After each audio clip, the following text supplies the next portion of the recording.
स्वागत है मेरे YouTube चैनल अपना सफर हर दिन एक नई कहानी में।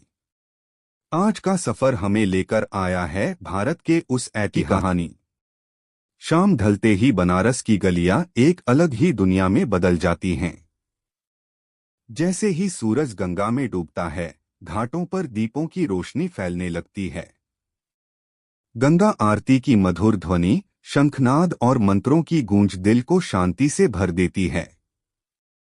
दशाश्वमेध घाट पर जलते हजारों दीपक, बहती गंगा और हवा में घुली अगरबत्ती की खुशबू, सब कुछ ऐसा लगता है मानो समय थम। कहीं से आती भजन कीर्तन की आवाज बनारस की रात को और भी खास बना देती है।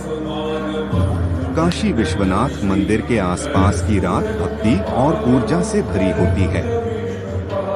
यह सिर्फ एक नाइट टूर नहीं, बल्कि आत्मा को छू लेने वाला अनुभव है।